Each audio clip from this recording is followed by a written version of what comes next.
બોલો સહજાનંદ સ્વામી મહારાજ.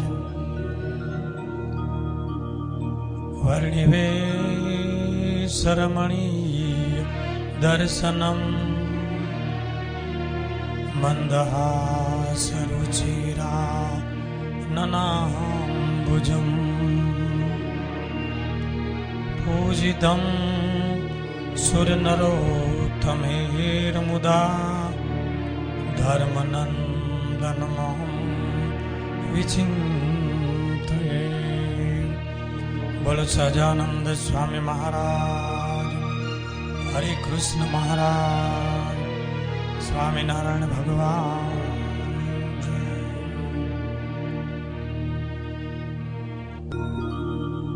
ગઢડા પ્રથમનો ચોથો વચનામૃત ચાલી રહ્યું છે.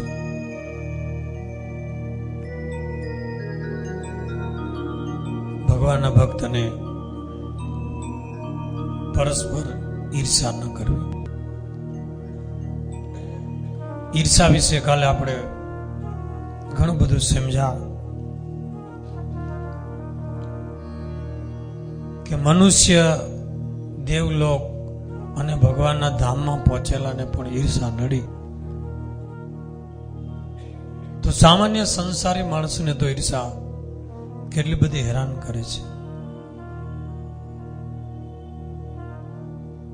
ઈર્ષાળુ માણસ કોઈનું સુખ જોઈ શકતો નથી. ઈર્ષાળુ માણસ બીજો દુખી હોય અને પોતાને વિશેષ સુખ હોય તો એનો આનંદ એને એટલો બધો ઓર આવે છે. 25 કરોડનો બંગલો હોય અને આખી સોસાયટીમાં કોઈને એવો બંગલો ન હોય ત્યારે એને બંગલાનું સુખ એટલું બધું આવે છે કે એની કોઈ કલ્પના ન કરી શકે. પરંતુ આખી સોસાયટીમાં થોડા સમય પછી બધાને 25 કરોડના બંગલા થઈ જાય તો આ ભાઈનું 25 કરોડના બંગલાનું સુખ સમાપ્ત થઈ જાય.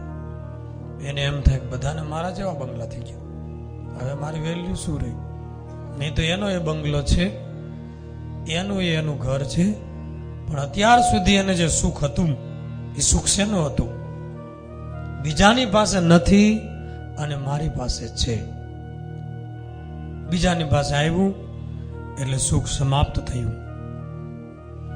એવી રીતે ગાડી છે, કપડાં છે, મોબાઈલ છે, પ્રોપર્ટી છે, આ બધાનું સુખ તો છે જ, પણ વિશેષ સુખ એ છે કે મારી પાસે છે અને બીજા પાસે નથી, એની મજા ઓર આવે છે. એ મૈત્રી ભાવ નથી, એ ઈર્ષાનો ભાવ છે. એ કરુણા નથી, એ મુદિતા નથી, પરંતુ ઈર્ષાની વૃત્તિ છે. એક વ્યક્તિ ભગવાન શિવ ઉપર તપ કરવા જાય છે, ઈર્ષાળુ માણસ. એવું તપ કરવું કે શિવજીને પ્રસન્ન કરવું અને બધા કરતા હું વધારે સુખી થઈ જાઉં, પાડોશી બાળોશીને એક બાજુ રાખી દઉં. આવી ઈર્ષાના ભાવથી શિવજી ઉપર તપ કરવા ગયો. બહુ તપ કર્યું, શિવજી પ્રસન્ન થયા, પણ શિવજી જાણતા હતા કે આ ઈર્ષાળુ છે, આના હૃદયમાં ઈર્ષાની આગ છે. પણ હવે તપ કર્યું એટલે વરદાન તો આપવું પડે. હે શિવજી મને વરદાન આપો. તો કે આપું, તું જે માગે આપું. ઓહો, તો મારું કામ થઈ જાય, પણ એક શરત. શિવજીએ શરત મૂકી. બોલો ને શું શરત? કે તને જે મળશે એના કરતા તારા પાડોશીઓને ડબલ મળશે. તને તું જે માગીશ એ મળી જશે, પણ એની સાથોસાથ આ શરત લાગી જશે કે તારા પાડોશીઓને એ કરતા ડબલ મળશે. તો કે પણ એને ક્યાં તપ કર્યું છે? એ તો મારી મરજીની વાત છે ને, તને તારે જો એટલું મળી જાય, પછી શું વાંધો છે? બહુ જ્યારે શિવજીએ કીધું કે તો જ વરદાન મળશે, બાકી વરદાન મળશે નહીં. તો ઈર્ષાળુ માણસ કહે છે કાંઈ વાંધો નહીં, આપો, હું જોઈ લઈશ.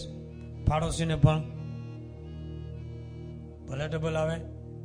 શિવજીએ તથાસ્તુ કીધું. ભાઈ ઘેરે આવ્યા, મકાન હતું છાપરા જેવું, મકાનની નીચે બેઠો કે મારે 50 કરોડનો બંગલો થઈ જાય. શિવજી, હું જે ઈચ્છા કરું એથી મને સુંદર બંગલો આપો. તો એને બંગલો થઈ ગયો 50 કરોડનો, અને આજુબાજુ વાળાને 100 કરોડના બંગલા થઈ ગયા. અને આ ઘરની બહાર નીકળો ત્યાં તો પોતાનો બંગલો ઝાંખો લાગ્યો. આ તો 100 કરોડના બંગલા. ઓહો! અને ઈર્ષા એની વધારે આગ બળવા માંડી. મારા કરતા તાને વધી ગયું. પછી પાછો બંગલામાં આવીને બેઠો કે મને 1000 સોનામોર મળે. તો આજુબાજુના બધાના ઘરમાં 2000 સોનામોર આવી ગઈ. અને ઈર્ષાળું બળવા માંડ્યો. આ તો ખોટું થયું, વરદાન મારું અને લાભ ડબલ આને મળે. હવે કરવું શું? મૂંઝાણો. પણ ઈર્ષાળુ માણસને યુક્તિ મળી જાય કે મારા કરતા આજુબાજુના ડબલ મળે છે ને. ભગવાન શિવને યાદ કર્યા કે મારી એક આંખ ફૂટી જાય. બધાય પાડું છે ને 2 વહી ગઈ. કારણ કે ડબલ. અને હજી એને શાંતિ ન થઈ કે મારા ઘરના આગળ મોટો કૂવો થઈ જાય આંગણામાં. તો બધાના ઘરના આંગણામાં 2 કૂવા થઈ ગયા. બિચારા આંધળા બધા પડ્યા. બધા 2 આંખો બંધ હતા. આ ઈર્ષાળું વરદાન મળ્યું છે તોય દુરુપયોગ કર્યો.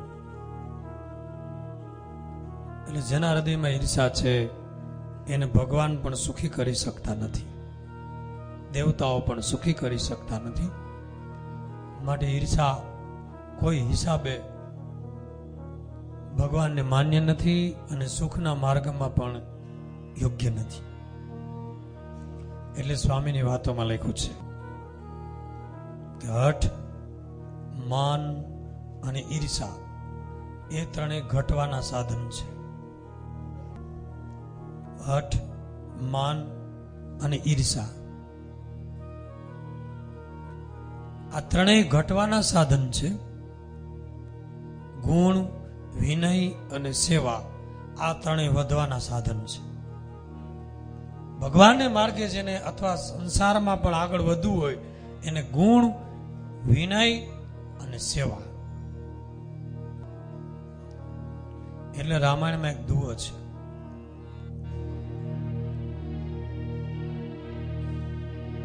કંચન ત્યાગવો સહેલ હે. સોનાનો ત્યાગ કરવો સહેલો. કંચન ત્યાગવો સહેલ હે, સહેજ સ્ત્રિયા કોને. માન બड़ाई और ईर्षा तुलसी दुर्लभ थे. કંચન એટલે સોનું, સંસાર, એ બધું છોડવું સહેલું. પણ માન, મોટપ અને ઈર્ષા આ 3 છોડવું કઠિન છે. એટલે લોયાનું 14મું વચનામૃત લખો. ભગવાન એમ કે છે કે માન, ઈર્ષા અને ક્રોધ એ 3 જેમાં હોય તે તો જરૂર સત્સંગમાંથી પાછા પડી જતા દેખાય છે. આ 3 વસ્તુ જેના હૃદયમાં હશે એ સત્સંગને માર્ગે, ભગવાનને માર્ગે, મોક્ષને માર્ગે કે મુક્તિને માર્ગે આગળ ચાલી શકશે નહીં. એનો આત્મા જરૂર અધપતનને પામશે.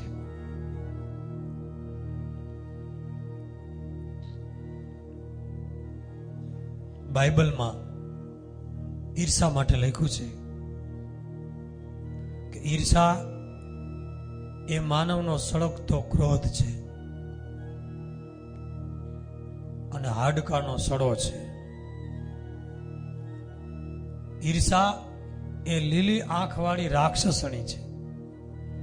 ઈર્ષા એક પ્રકારનું ઝેર છે અને જેના હૃદયમાં ઈર્ષા હોય એના અંગે અંગમાંથી, એના વર્તન દ્વારા એ ઝેર ટપકે છે. અને ઈર્ષા જ ગળા કાપ સ્પર્ધાઓ કરાવે છે, અને જિંદગીનો આનંદ હરામ કરે છે. તો હવે ઈર્ષાને જીતવી કેમ, ઈર્ષાને ટાળવી કેમ?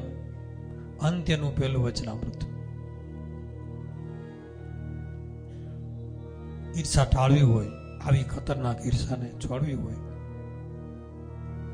તો લખ્યું છે કે જેને ભગવાન કે ભગવાનના ભક્ત સાથે હેત હોય, જેને ભગવાન કે ભગવાનના ભક્ત સાથે હેત હોય તેને ભગવાન કે ભક્ત ઉપર ઈર્ષા કે ક્રોધ આવે જ નહીં. બસ ભગવાન ને ભગવાનના સંતો હરિભક્તોમાં એવું હેત થઈ જાય, સ્નેહ થઈ જાય, એને પોતાના પરિવાર જેવા માનવા માંડે તો એને કોઈ દિવસ ઈર્ષા ન આવે. અને હેત ક્યારે થાય? તો ભગવાનનો મહિમા સમજાય, ભગવાનના સંતનો મહિમા સમજાય તો હેત સહજે થાય. જેમ ધનનો, સ્ત્રી પુત્રાદિક પરિવારનો મહિમા છે તો એમાં કેટલું હેત છે. ચોર હોય, ખૂન કરનારો, આતંકવાદી હોય, બીજાના ખૂન કરી લૂંટી અને પોતાના બાળકોને પત્નીને આપે છે કારણ કે એની ઉપર એને હેત છે, અને બીજાના ખૂન કરે છે તો એને મહિમા છે અને હેત છે.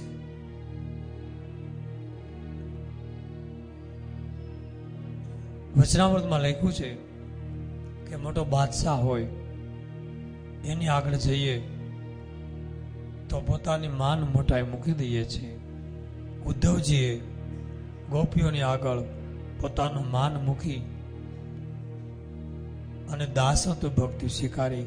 એવી રીતે જેને ભગવાનનો મહિમા સમજાય એના હૃદયમાંથી ઈર્ષા ટળી જાય છે. ભાગવતમાં શ્લોક છે, આસામહો ચરણેણુ જુષામહં શ્યામ યાદુસ્ત્વજન સ્વજન માર્યભૂતં ચહિત્વા ભેજેર્મુકું પદવીં શ્રુતિભીર્વિમૃગ્યામ. આસામહો ચરણ રેણુ જુષામહં શ્યામ અહો ભાગ્યમ મહો ભાગ્યમ નંદ ગોપ વ્રજોકસામ યન્મિત્રમ પરમાનંદમ પૂર્ણ બ્રહ્મ સનાતનમ. ઉદ્ધવજી આવા મોટા હતા, ભગવાનના સખા હતા, ભગવાનના સલાહકાર હતા, છતાં ગોપીઓનો મહિમા સમજ્યા તો એની આગળ માન મૂકી દીધું અને એવું માંગ્યું ભગવાનની પાસે કે મારા કોઈ પુણ્ય બાકી હોય તો મને ગોપીઓના ચરણની રજ ત્યાં પડે છે, ત્યાં વૃક્ષ અને વેલીનો અવતાર આપો. એ ધૂળમાં વ્રજની અંદર વૃંદાવનમાં મને વૃક્ષ વેલી કે લતાનો અવતાર આપો. કારણ કે જેના મિત્ર પરમાત્મા બન્યા છે, જેના સખા બન્યા છે, એવી ગોપીઓ એના ચરણની રજ મારી ઉપર પડે એવું માંગ્યું છે. માટે જેને ભગવાનને સંતનો મહિમા સમજાય તો એની સાથે હેત થઈ જાય, અને હેત થાય તો ઈર્ષા કે ક્રોધ ભગવાનના ભક્ત સાથે ક્યારેય થાય નહીં. અંત્યનું 28મું વચનામૃત. એવી ભગવાન કે ભગવાનના સંતની મોટાઈ જાણતા હોય તો તે સંગાથે માન, ક્રોધ કે ઈર્ષા રહે જ નહીં. એની આગળ દાસાનું દાસ થઈને વર્તાય. અહીંયા ચોથું વચનામૃત પૂર્ણ કરીએ. બોલો સહજાનંદ સ્વામી મહારાજ. હવે આવે છે ગરડા પ્રથમનું 5મું વચનામૃત. ખોલજો. 5મું વચનામૃત છે ધ્યાનના આગ્રહનું.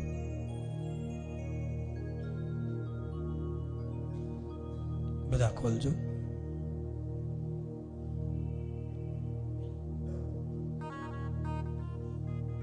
આપણે બધા આજે સમૂહમાં વચનામૃત વાંચજો. બધાએ સમૂહમાં જ બોલવાનું છે. સ્વામિનારાયણ હરે, સ્વામિનારાયણ હરે.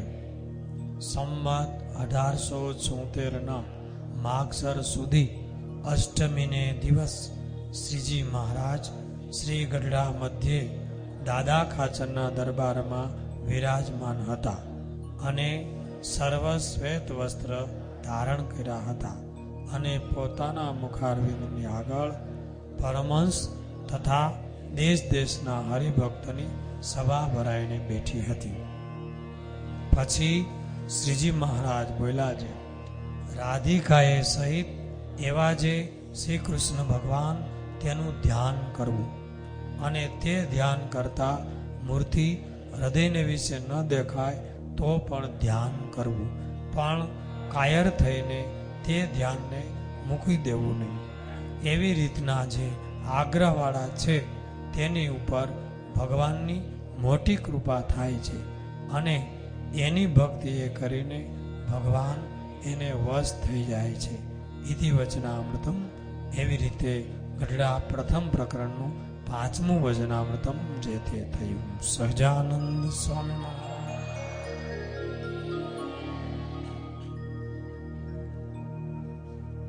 આ વચનામૃત નાનકડું છે, પણ આની અંદર સમસ્ત સાધનાનો સાર આવી જાય છે. ધ્યાન. શ્રીજી મહારાજને ધ્યાન બહુ પ્રિય છે. નિયમ ચેષ્ટામાં આવે છે, ધ્યાન ધરીને બેઠા હોય, ક્યારેક ઉઘાડી આંખે ધ્યાન કરતા, ક્યારેક બંધ આંખે ધ્યાન કરતા. મુક્તાનંદ સ્વામી સાથે ઠરાવ કર્યો હતો કે અમને રામાનંદ સ્વામીનું દર્શન એકવાર કરાવી દો, પછી આપણે બે જ વનમાં જઈ અખંડ ભગવાનનું ધ્યાન કર્યા કરશું. સાધુઓના ધર્મમાં ધ્યાન એ સમસ્ત સાધનાના સાર રૂપ છે. ફર્સ્ટ નંબરમાં અખંડ વૃત્તિ છે અને ત્યાર પછી બીજું જો ક્રમ લેવો હોય તો ધ્યાન છે. ધ્યાન છે ગહન સાધના છે, સૂક્ષ્મમાં સૂક્ષ્મ સાધના છે અને શાંત મનની સાધના છે. કોઈ પણ મનુષ્ય જો નક્કી કરે કે મારે ધ્યાનમાં આગળ વધવું છે તો વધી શકે છે. ગહન એટલા માટે છે કે હૃદયરૂપી ગુફામાં, હૃદયરૂપી ગહન ગુફામાં પ્રવેશ કરી અને પરમાત્માનું સ્વરૂપ એની સાથે અનુસંધાન કરી અને સ્થિર થઈને બેસી જવાની વાત છે. સૂક્ષ્મમાં સૂક્ષ્મ એટલા માટે છે કે સ્થૂળ શરીરથી પર થઈ અને સૂક્ષ્મ શરીરને પણ પાર કરી, મનને પકડી બુદ્ધિને શાંત કરી અને ધ્યાનમાં ડૂબવાની વાત છે. એટલે સૂક્ષ્મમાં સૂક્ષ્મ સાધના છે અને શાંત સાધના છે. શાંત એટલા માટે કે બીજી બધી જે સાધનાઓ છે એમાં શરીરની એક્ટિવિટી છે. દોડી દોડીને સેવા કરવી હોય, દોડી દોડીને દર્શન કરવા હોય, માળા કરવી હોય કે બીજું કોઈ પણ સાધના માર્ગનું જે સોપાન છે એમાં હજી તમે થોડી ચંચળતાનો ભાવ ચાલે, પરંતુ ધ્યાનની સાધનામાં પરમ શાંત અવસ્થા, મનની નિર્વિચાર દશા આ સાધનામાં અત્યંત જરૂરી છે.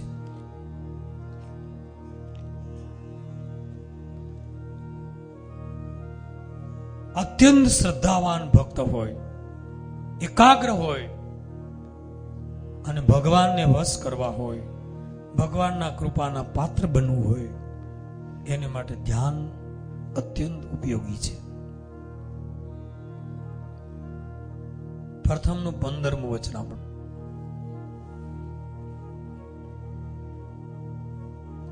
ધ્યાન કરવામાં કાયર ન થવાનું, ધ્યાનના આગ્રહવાળાનું વચનામૃત છે. 15મું કે ભગવાનની મૂર્તિને હૈયામાં ધારવી અને એમ કરતા જો મૂર્તિ ન દેખાય સ્વરૂપ તો પણ નિત્ય નવીન શ્રદ્ધા રાખે.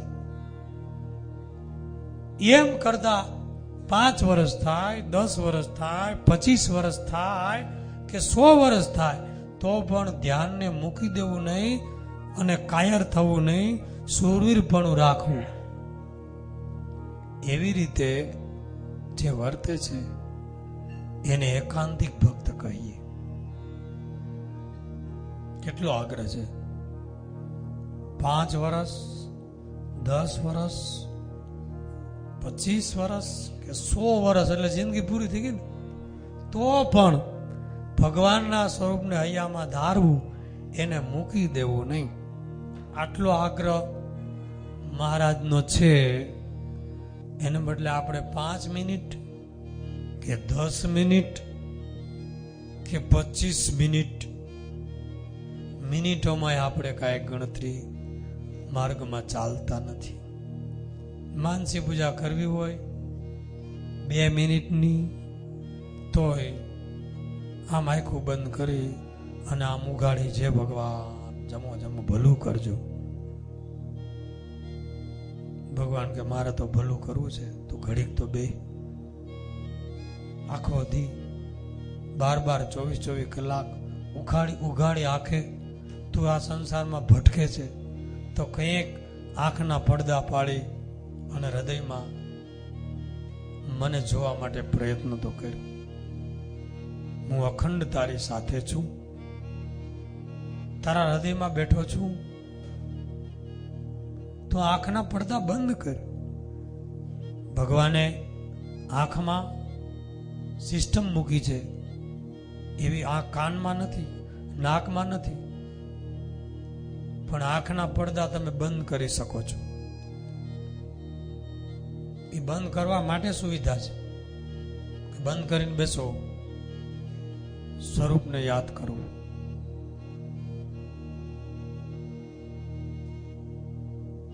પણ નીંદર આવે ત્યારે જ બંધ કરીએ. થોડી ઘણી નીંદર ન આવતી હોય તો તોય ટીવી ચાલુ કરીને બેહીએ. હજી નીંદર બરાબર આવતી નથી, હજી જુઓ. અને એટલું બધું આ નેત્ર દ્વારા સંસારને ખેંચી અને અંદર ભર્યો છે કે આંખ બંધ કરો તો પણ એ જ દેખાય છે. કારણ કે દુનિયાને ખેંચીને અંદર લઈ લીધી છે. ટીવી દ્વારા, નેટ દ્વારા ઉઘાણી આંખે દુનિયામાં રખડીને, પ્રવાસો કરીને, ભટકીને આંખ દ્વારા એટલું બધું અંદર આ વિડીયો જેમ ઉતરે છે, એમાં 2 વિડીયા છે, આ લેન્સ છે. એ તમે જે કાંઈ જુઓ છો એનું શૂટિંગ થાય છે અંદર અને મેમરીમાં સેવ થઈ જાય છે કાર્ડમાં. અને પછી જ્યારે તમે આંખ બંધ કરો અથવા તો સૂઈ જાઓ એટલે સ્વપ્નમાં એ જે અંદર કાર્ડ હોય ને, મેમરી, સિમ કાર્ડ કે મેમરી કાર્ડ, એ સ્ટાર્ટ થઈ જાય છે અને સ્વપ્ન ચાલુ થઈ જાય છે. કેટલાયને એને ઝઘડી આવે છે, કેટલાયને ગાળું દઈ આવે છે, કેટલાયને મારી નાખે છે, કેટલાયને લૂંટી લે છે. કારણ કે જાગ્રતમાં જે ન કરી શક્યો હોય એ સ્વપ્નમાં છૂટ મળે છે.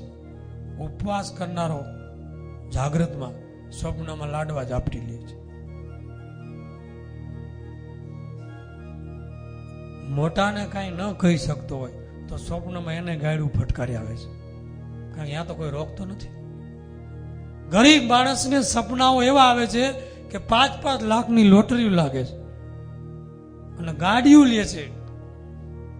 તૂટેલ ખાટલીમાં હોતો હોય તો એ ગાડી 120 ઉપર જવા દે છે. સપનામાં કોઈ રોકે તો નહીં. એમાં એક ભાઈને સપનું આવ્યું, ગાડી લીધી, 5 લાખની લોટરી લાગી અને હાઈવે, નેશનલ વડોદરા જેવો હાઈવે, એની ઉપર ચડાવી દીધી ગાડી અને 140-60 ઉપર જવા દીધી. આમ રોડ હાવ આમ પટી દેખાયો ફૂલ. અને ઓચિંતાની આડી ભેંસ ઉતરી અને જે બ્રેક મારી ખાટલાની પાંગત ને હું ઉપરા ભાંગીને ભૂકો કરી નાખ્યો. એ હેઠો પીડ્યો, ખાટલો ભાંગ્યો અને ડીડામાં કડાકો બોલ્યો. તે ખબર પડી કે આ તો ખાટલો ગયો. જાગ્રતમાં જે તમે ગ્રહણ કર્યું છે એ સ્વપ્નમાં રિલે થાય છે. જાગ્રતમાં જે શૂટિંગ કર્યું છે એ સ્વપ્નમાં આવે છે અને આંખ બંધ કરો છો ત્યારે તમે જે શૂટિંગ કર્યું છે એ બધું દેખાય છે. એટલે ધ્યાન કરી શકતા નથી, કારણ કે જાગ્રતમાં તો આ બધું ખેંચ્યું છે, દુનિયાનો કચરો છે. એટલે આંખ બંધ કરે એટલે કા અંધારું દેખાય, કા કુંડાયડા દેખાય, કારણ કે કુંડાયડા જ કાઢ્યા છે કેટલા જન્મથી. ભગવાનનું સ્વરૂપ ધારવું હોય તો આપણે પ્રથમનું પહેલું વચનામું જોયું હતું, અખંડ વૃત્તિ રાખવા માટે ત્રાટક ધ્યાન, મૂર્તિ સામું જુઓ, અંતરદ્રષ્ટિ કરો, ચરિત્ર યાદ કરો, માનસી પૂજા શીખો. આ દિવસની અંદર 5 માનસી પૂજા એ એક ધ્યાનમાં ઉતરવા માટેની વિધિ છે. સંસારમાં બ્રેક મારવા માટેની એક વિધિ છે. કારણ કે તમે સવારમાં માનસી પૂજા કરી પૂજામાં એટલે તમારું મન શાંત હોય. તમને એમ હોય કે આજ તો આખો દિવસ ભક્તિ કરવી છે, મન શાંત હોય. અને જેવા વ્યવહારમાં ચડો અને જેવા ફજર ફાળકા ચાલુ કરો એટલે ક્યાંય ભગવાનને પૂજા ને માળા ને ક્યાંય છૂટી જાય. હારામાં હારો હરિભગત હોય તો વ્યવહારમાં એટલો ડૂબી જાય કે ભગવાનની સ્મૃતિ પણ રહેતી નથી. એટલે ભગવાને યુક્તિ કરી અને જેવો વ્યવહારમાં ડૂબે એટલે માનસી પૂજા આવીને ઉભી રહે. બપોર થાય કે હાલો તમે હરિભગત છો? તો કે હા, તો માનસી પૂજાનો સમય થયો. અરે પણ આ વેપારીઓ, આ ગ્રાહકો, આ ઓલા કેટલા ધમાલ ચાલે છે. તો કે માનસી પૂજા કરો, ભગવાનને જમાડો. આ બ્રેક લાગી.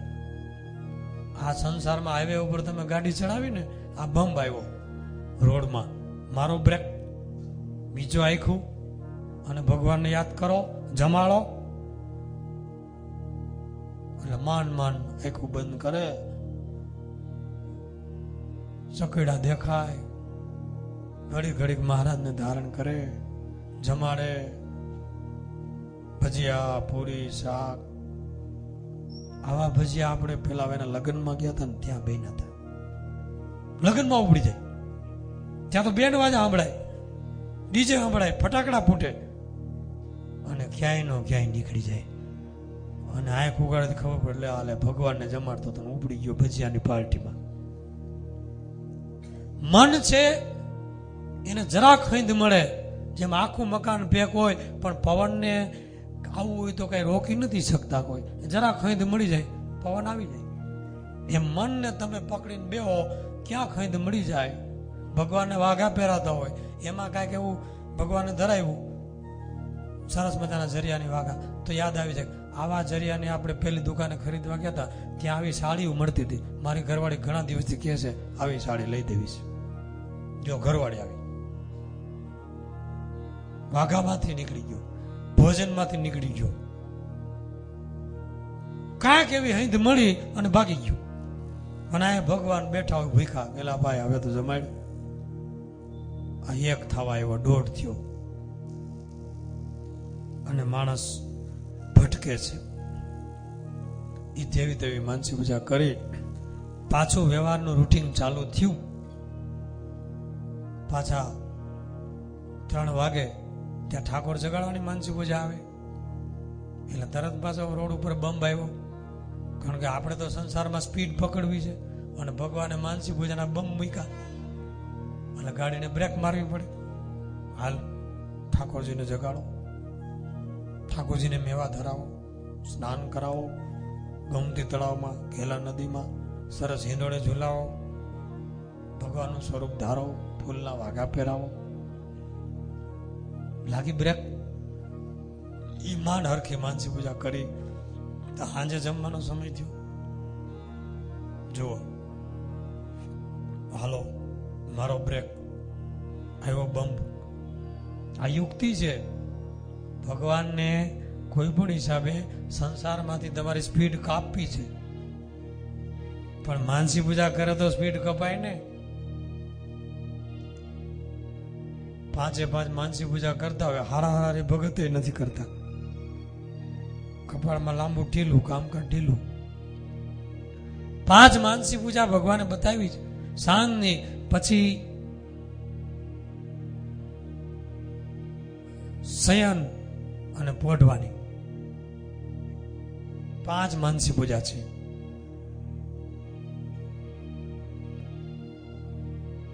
એ એક ધ્યાનનો જ પ્રકાર છે. પહેલા તો માનસ પૂજામાં થોડીક સ્થિતિ કરવી, તો ધીમે ધીમે ધ્યાનમાં પ્રવેશ થશે. ધ્યાનની અંદર મોટામાં મોટો અવરોધ હોય, લખો મનનો અવરોધ. મનનો અવરોધ શું અવરોધ છે?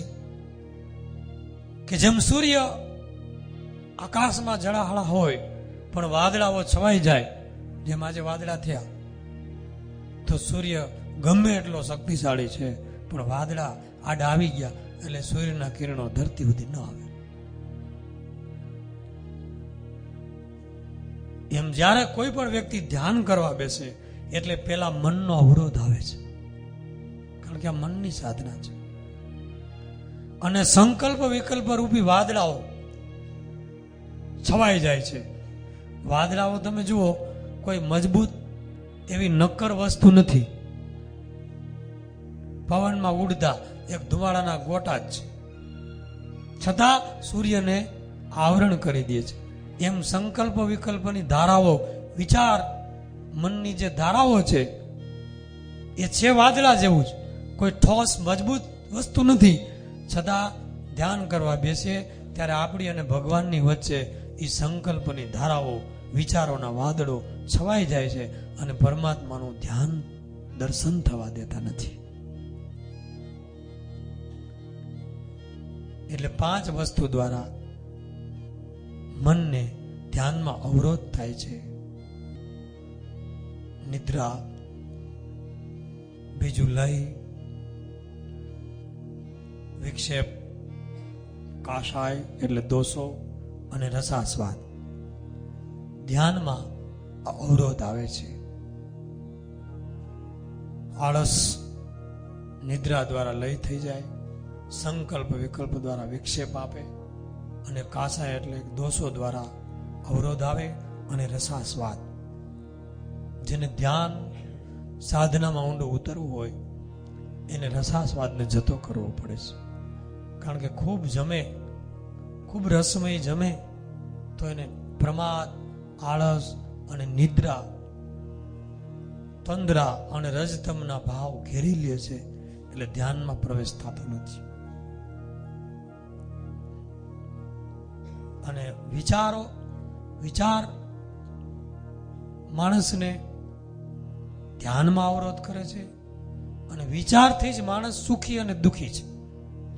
જ્યારે તમે શાંતિથી બેઠા હો, આનંદથી કથા સાંભળતા હો, પણ તમારા કોઈ સ્વજન દુખી હોય, દવાખાને હોય, અને એનું વિચાર આવી જાય, સ્મરણ થઈ જાય, એટલે તમે અહીંયા બેઠા હોય તો તમે દુઃખમાં ઘેરાઈ જાઓ. એક વિચાર માત્રથી તમને કોઈ તમારા એવા સ્નેહીનું સ્મરણ થાય અને તમે દુઃખમાં ડૂબેલા હો, અને એવા કોઈ પરમ સ્નેહીનું સ્મરણ થાય તો તમે આનંદમાં આવી જાઓ. શાંતિથી માણસ બેઠો હોય, કામનો વિચાર આવે તો માણસ વંટોળીએ ચડી જાય, ક્રોધનો વિચાર આવે, દુશ્મન યાદ આવી જાય કે પોતાનો ભયંકર દુશ્મન હોય, એનું સ્મરણ થાય ને વિચાર એકાદો આવી જાય તો તરત આમ પ્રકૃતિ તંગ થઈ જાય, રોવાડા બેઠા થઈ જાય. આ વિચારથી જ બધું સુખ અને દુઃખ પ્રવર્તે છે. અને પીડા વિચારોની છે. એટલે ધ્યાનની અંદર વિચારોને શાંત કરવા પડે છે. અને વિચારોમાં ઘેરાયેલો મનુષ્ય, એના મનમાં એટલી બધી સમસ્યાઓ ઉદ્ભવે છે. એ ધ્યાન કરવા બેસે ધીમે ધીમે ધીમે તો વાદળો હટે અને ભગવાનમાં સ્થિતિ થાય. ભગવાન બુદ્ધની પાસે એક સાધક પ્રશ્ન પૂછવા આવે છે. દ્રષ્ટાંત, અનેક લોકોની પાસે જવા છતાં એના પ્રશ્નનું સમાધાન થયું નહીં. એટલે કોઈકે કીધું બુદ્ધ ભગવાન પાસે જા, એ તમામ સમસ્યાઓનું સમાધાન આપશે. આવ્યો છે કે પ્રભુ, મને એટલા બધા પ્રશ્નો છે કે મારા પ્રશ્નોનું સમાધાન કોઈ હિસાબે થતું નથી. હું ઘણા લોકો પાસે ગયો, શાસ્ત્રોમાં જોયું, પણ મારી શંકાઓ, મારા પ્રશ્નો, એનું કોઈ સમાધાન નથી થતું. તમે સમાધાન કરો એવી ઈચ્છાથી હું આવ્યો છું. તમારું નામ સાંભળીને ત્યારે ભગવાન બુદ્ધે એને કીધું કે તમે 6 મહિના સુધી શાંત બેસી અને હું કહું એ પ્રમાણે ધ્યાન કરો, અને પછી તમારે જે પ્રશ્ન હોય છે એ પ્રશ્ન મને પૂછજો. તમારી તૈયારી હોય તો આવો. તો ભલે હું જીવનથી થાકેલો છું, ત્રસ્ત છું, ચિંતાથી ગ્રસ્ત છું, માટે હું જરૂર એ પ્રમાણે કરીશ, પણ પછી મારા પ્રશ્નનો જવાબ આપશો તો કે હા. ત્યારે બાજુમાં ભગવાન બુદ્ધનો એક શિષ્ય હતો, માલ્યવંત. એ ખડખડાટ હસવા માંડ્યો. ત્યારે પેલા વ્યક્તિએ પૂછ્યું કે કેમ હસો છો? તો કે મને હસવું એટલા માટે આવે છે કે ભગવાન બુદ્ધ તમારી સાથે એક સુંદર વ્યૂ બનાવી રહ્યા છે. કે કેમ? કે હું પણ તમારી જેમ જ સમસ્યાઓ લઈ અને આવ્યો હતો. મને પણ આમ જ કહ્યું અને હું ધ્યાનમાં ડૂબ્યો અને મારા તમામ પ્રશ્નો ખર્યા, સમાધાન મળ્યું અને હું શાંત અને પરમ આનંદ અવસ્થામાં પહોંચી ગયો છું. તમારા પ્રશ્ન કોઈ બચશે જ નહીં, માટે પૂછવાય તો અત્યારે પૂછી લ્યો, પછી કોઈ પ્રશ્ન જ નહીં તમારી પાસે હોય.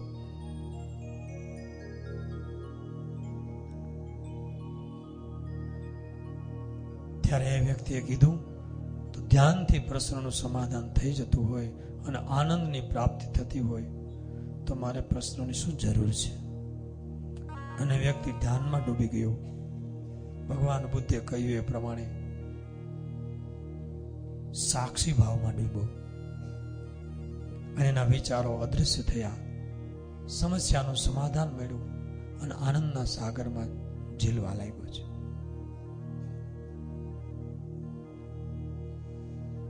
મનની શાંત અવસ્થા એટલે કે સમસ્યાઓનું સમાધાન,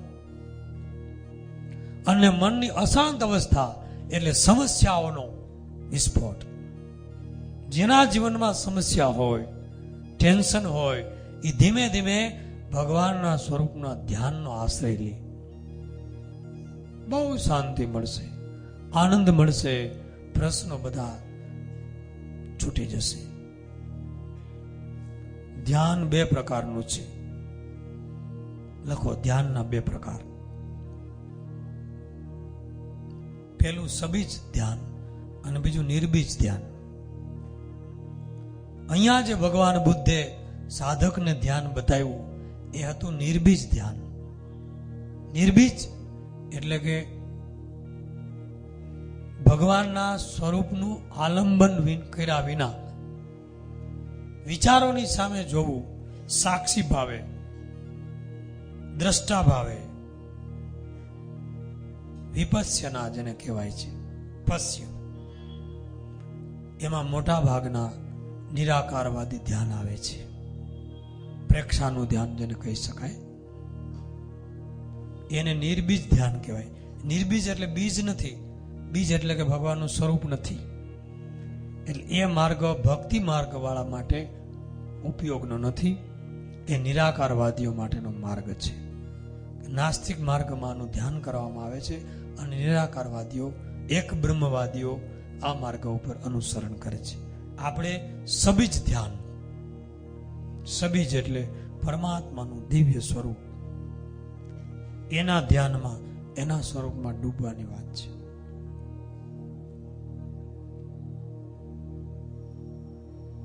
સમાજની અંદર આજે એક ધ્યાનનો ક્રેઝ છે. યોગા, ધ્યાન દેશ વિદેશમાં ખૂબ પ્રવર્તતું જાય છે. હવે લખો, સમાજમાં 4 હેતુ માટે ધ્યાન કરવામાં આવે છે.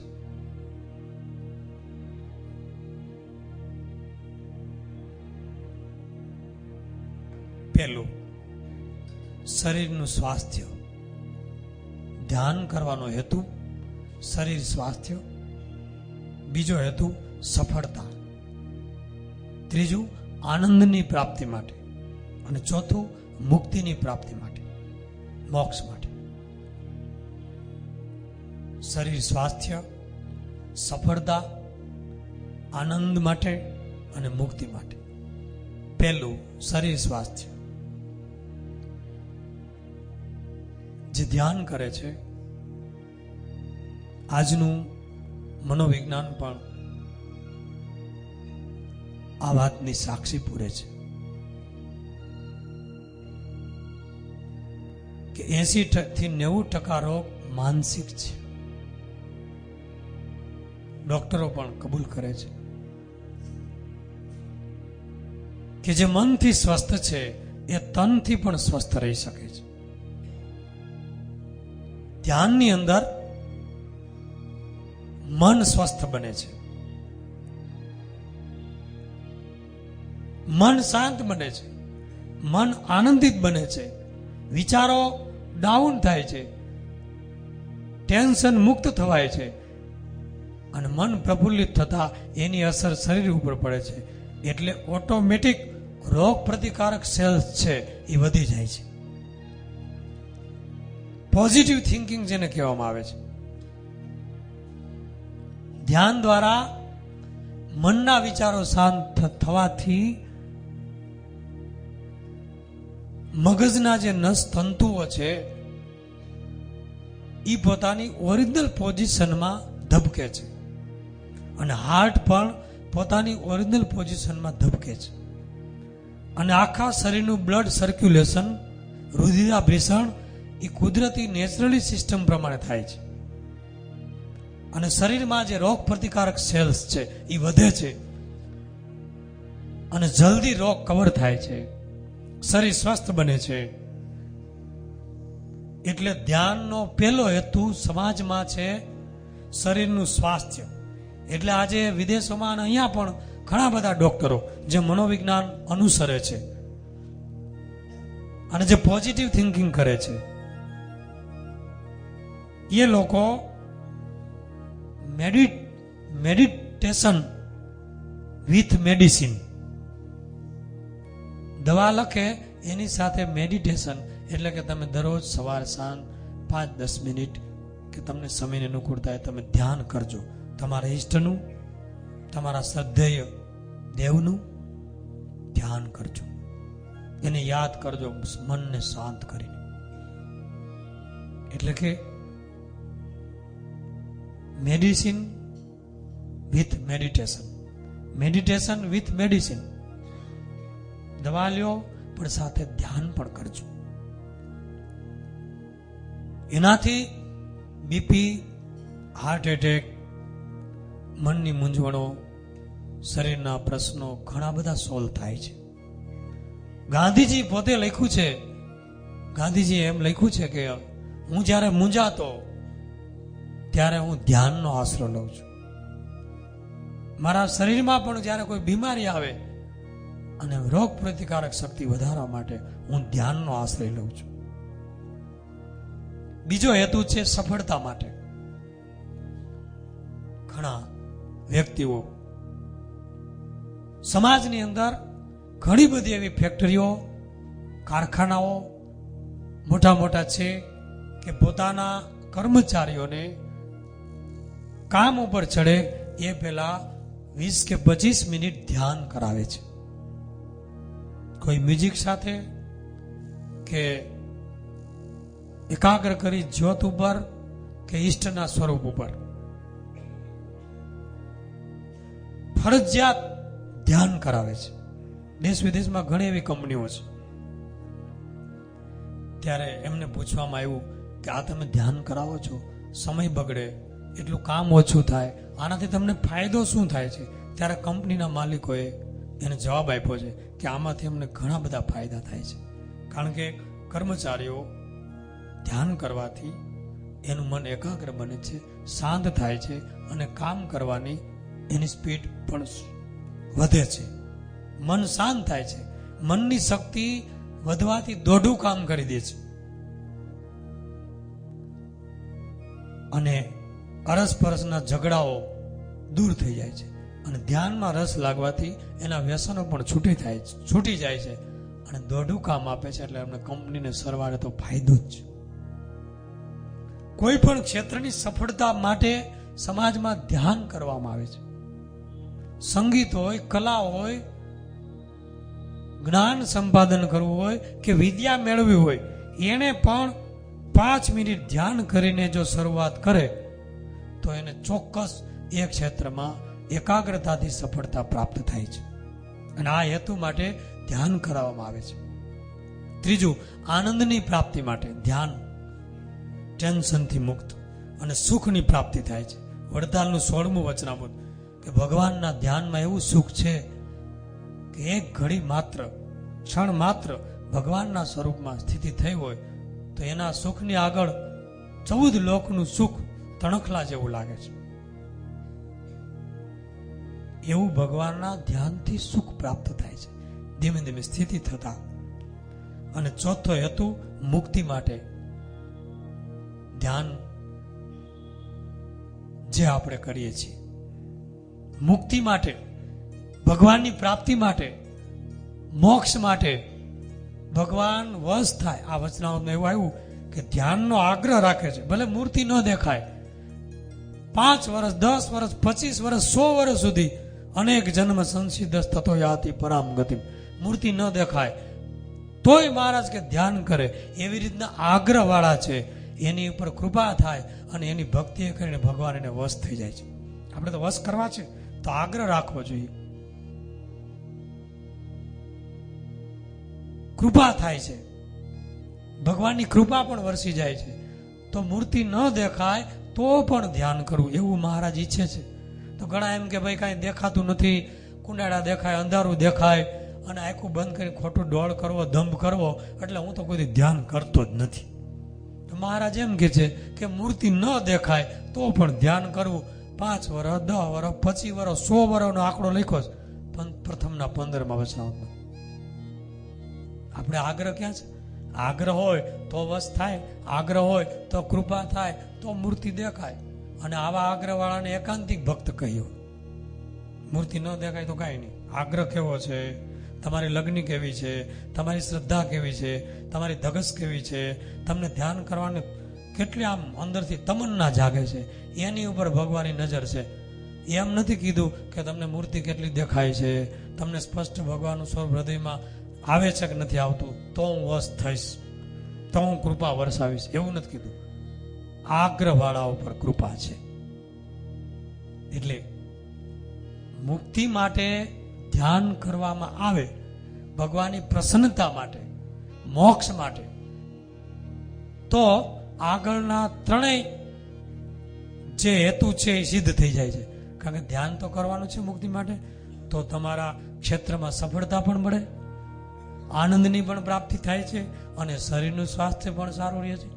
એટલે મુક્તિ માટે, ભગવાનની પ્રસન્નતા માટે આગ્રહપૂર્વક ધ્યાન કરે તો આગળના ત્રણેય ફાયદાનો લાભ એને મળી જાય છે. આ ધ્યાન માટેની વાત, કેમ ધ્યાન કરવું, કેમ મૂર્તિ ધારવી, એની વાત આવતીકાલે અહીંયા કથાને વિરામ આપીએ. બોલો સહજાનંદ સ્વામી મહારાજ, હરિ કૃષ્ણ મહારાજ.